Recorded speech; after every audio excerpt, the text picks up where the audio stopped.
joining us here on day 2 of NICE World 2026. I'm here with Dan Belanger, who is president of NICE Americas. Dan, welcome to the Technology Reseller podcast. Thank you so much. I really appreciate it. Of course. We're just talking, you're president of NICE, of the Americas rather, and, what's your role? What does it encompass? Sure. So I have the go-to-market responsibilities for all of the Americas. So Latin America, obviously Canada, and then the U.S. Go-to-market is different, obviously, depending on where you are. America is America, but you have Latin America, which is a different beast. And, the way that you're going to go to market there is going to be different from U.S., right, and Canada even. Correct. So could you walk me through that? What's your approach to, how we go to market in Latin America versus Canada and the U.S.? Yeah, it's a great question. So we've recently made a pivot. I've been with the company for less than 2 years, so about a year and a half. I spent 4 years with AWS prior to that. And I was always been a big fan of industry verticalization. Mm-hmm. So, I've never had a customer in 30 years ever say, hey, could you know less about my business? Just know less. So last year I started a movement in that direction for our largest, what we call the strategic accounts. So these are ones who we've either done, very large Fortune 100 accounts. So we've expanded verticalization within the United States. In Canada, it's more of a geography-based model. In Latin America, it's a country model. So you have New Mexico, Brazil, and others. But we're really seeing the advancement in verticals actually have a cascading down market effect or up market effect, whether it's Canada or Latin America. What you learn from dealing with financial services institutions in the US, it helps Banco de Brazil and others. So we're TD Bank up north. So we see it as a very strong flywheel that we can run. We've created leaders over those businesses to be community of interest leaders. So even though they might not own a sales rep or have management responsibility for a sales rep in Latin America or Canada, or even down market into our SMB and commercial space, they're a spiritual leader for healthcare or spiritual leader for financial services. So they'll bring that type of knowledge about the customer. So we're just more valuable to our customers. We speak their language. We understand their ecosystem, their competitors, how they're measured so that we can be better servants of the customer. I think often, go to market has a lot to do with enablement. And I just wonder, if the partners, if your sales force, whether it's a partner or a direct sales force, if they're not enabled, if they don't have the resources, I always think, AI is moving so fast. How do you even keep up with that? How do you make sure that they know your product? How do you make sure that they know those emotions that you're going to roll out and that you have rolled out, for that matter? It is a great question, because ultimately there's no like dust you sprinkle over people to say now you're going to be an AI expert and you're going to be valuable in that way. No, it's good. We've completely revamped our enablement, our onboarding, how we onboard people, hiring profiles and those things. And so we are very, very focused, on data estate, AI, and then the industry vertical implementations of that, the partner ecosystem that these customers have. And what's really interesting, and it's very hard to keep up with, to your point, I have a daily ingest that I built in Claude that just says, tell me the updates overnight from an AI perspective, whether it's hardware, hyperscalers, software, OpenAI, Mistral, and others, Claude included. And it's amazing how much changes every single day. That brief that gets produced for me. So I think about every single one of our folks, every single one of our team. How do I help them? So we've redone enablement, and we also pivoted to an AI first internally. So we've given them all the tools. We started with various co-pilots and things, and we're using our own with Cognigy, which was wonderful. And so we've asked people, go make mistakes, go experiment safely, within the guardrails. So it's a combination of two things. One is formal enablement and training that we've changed to be reflective of the times.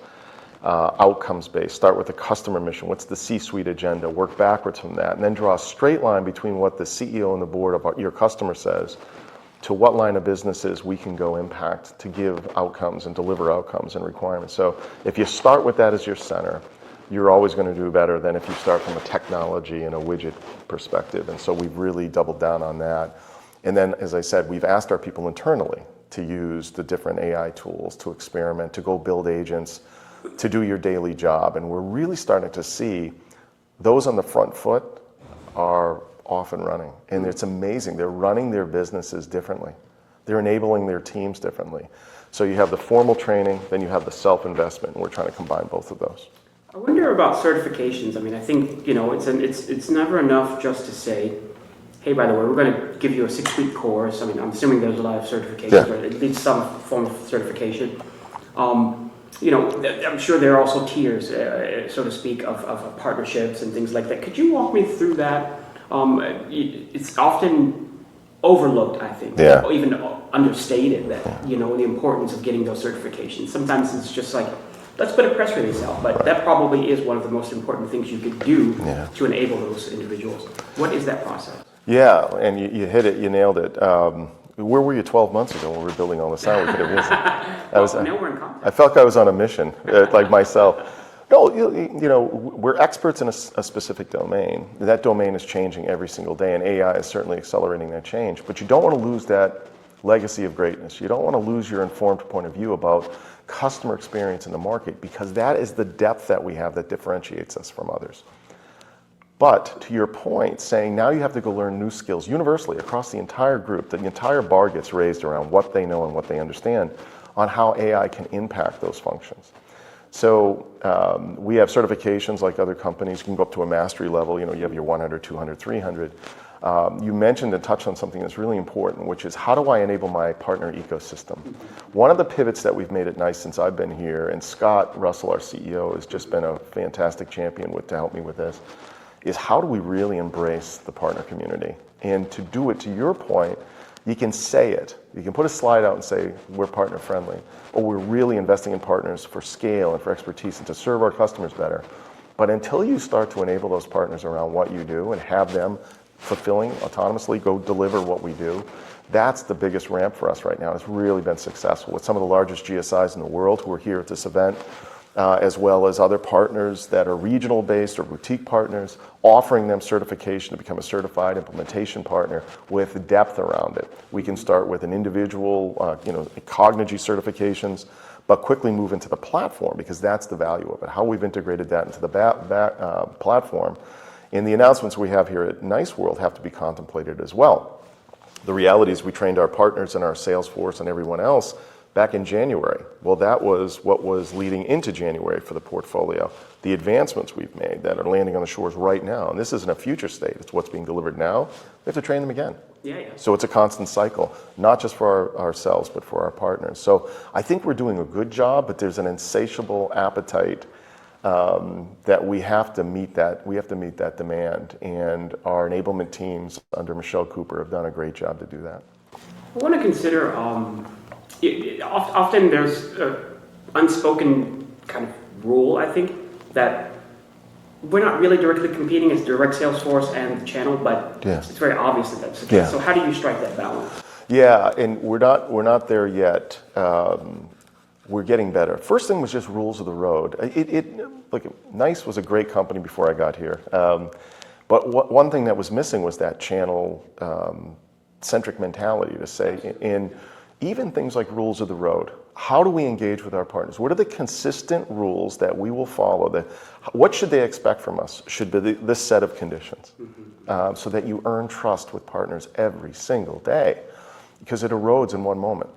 And so you almost have to be perfect across all your teams to say, show up authentically for partners, plan with them, make it part of your account plan at the beginning of the year. Even asking customers, what partners are within your ecosystem that you want us to work with? And so we're really, I think we're doing a good job. It can always be better at making sure we signal to our partners that we are in this for real. We back that up, to your point, with enablement and spending dollars with these partners to do it. But we're pivoting hard. We're going to start to say, look, this is a partner-fulfilled and partner domain that we will, in many ways, be a lead generation engine for our partners. So we have to make it real. But your background, when I read it, you get it, which is, again, you have to do it in deeds, not in statements. And so if we're going to dust off a strategy that says we're partner-friendly, and not at any moment in engagement with a customer, not embrace a partner authentically, it won't work. And so we're not perfect. We'll fall down here and there. But I can tell you from my seat, and certainly Scott's, we've been abundantly clear, and the teams are really embracing it. We're going to get nothing but better. But the acceleration of our partner motion, in terms of just results, year-on-year growth, are extraordinary. extraordinary. Our AWS partnership, for example, we really didn't do much, even though we rely on AWS heavily for our architecture and our innovation. We really didn't do a lot from a partnering perspective. And exactly. And coming from AWS, it was almost eye-opening. I said, why aren't we engaging with the AWS team? This is a tremendous value accelerator for their customers, and they're customer obsessed too. So we're doing the right things. I really feel good about that piece of it, but it can always get better faster. Can you take a moment to talk to the agent, the very quickly disappearing agent? Because if you're just trying to sell something and move on to the next thing, well, as you well know, that model is slowly dissipating, right? What do you say to those who are still trying to hold on to that, not become a trusted advisor or a TXD, to add that additional value? You can never have enough value for customers. It is hard work on a sales team or a sales individual to really say, how do I end up delivering value? It even comes in the competitive moments. There's a lot of competitive cooperators in this industry. Somebody you cooperate with on one day and compete with in the next, because AI becomes the same narrow path everybody's running down. I've told my team, you have to risk, in some cases, if you're authentically obsessed with your customer, there's going to be times where you say, based on this list of requirements, I may not be the right choice. Sure, absolutely. But I will do all I can to partner with this partner to make sure that we're successful for you. The 5 or 6 strategic alliances that we have 1,400 different partner relationships, but the 5 or 6 are customer-inspired partnerships, where we know in some cases we're going to compete, but it sits in the customer environment. And we have to be strong enough to say we know our value based on these requirements. And you also have to be enough of a trusted advisor and think of the long game and say, if I say to you, I can do this exceptionally well, and I will fight tooth and nail. Why? Because it's in your best interest. So I will be ultra aggressive on this. These things, I think we probably want to introduce a partner that might take from my revenue stream. That's when you're customer obsessed. And the customers will pick up on that. And in the long game, especially at the rate we're innovating within our space, we're clear-eyed. We don't want to be a CRM. We don't want to be a system of record on this side of it. We are a customer experience and engagement platform. Be the best you can possibly be.